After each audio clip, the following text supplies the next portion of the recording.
Ilang bilang nyo? 8? 8 kayo? Kasama si Foreman?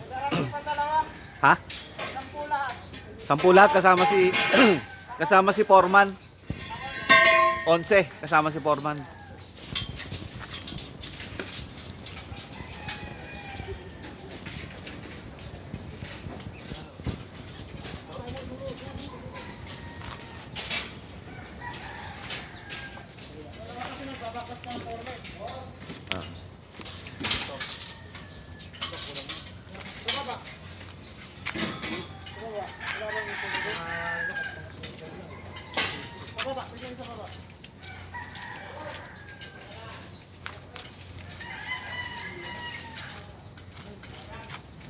Matatapos ba ito ng Sabado?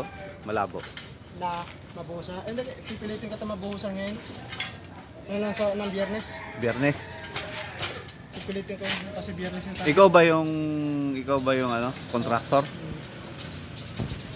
Ang pangalan mo? Arlan. Ha? Arlan.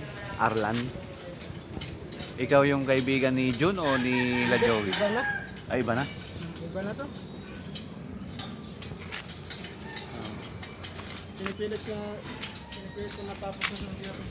Anong kan? Kay kakapitbahay mo rin sila, engineer? Hindi. Hindi. Ng Biyernes, malatagan ng bakal. Oo. Bukas dapat malatagan na ng bakal yun. O kaya lang, sama ng panahon eh. Kanina pa madaling araw ulan ng ulan. Kaya nga. Yung lang kasi dito, umuulan eh.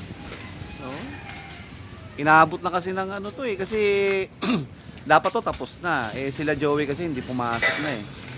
Isang 5 araw ata yun. 4 na araw sila hindi nakagawa. O 1 linggo. Sayang yung oras eh. Sayang yung araw. Eh hindi pa naman nag-uulan ng mga panahon na yun. Maganda yung panahon. Eh ngayon wala nang tag-ulan na. Abot na kayo ng ano. Oh, maambon pa nga oh. Mamaya lumakas na to. Maambon na. Kasi ganito, okay lang, kaya pa yun. Kaya pa, maambon lang naman eh no. Huwag lang na siya lumakas. Malalakas yung patak.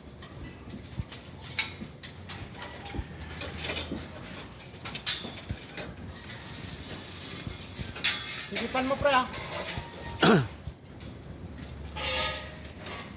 Magpapatugo tayo sa 3rd floor. Magkakatay tayo ng ano, manok. Padugo ba? Nakabubuhusan na. Bago buhusan. Bago buhusan. Mga 1 day before.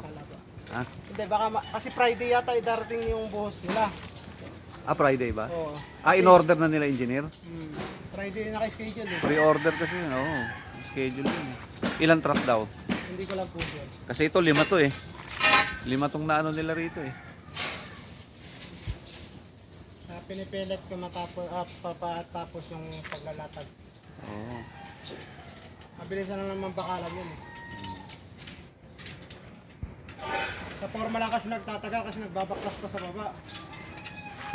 Oo.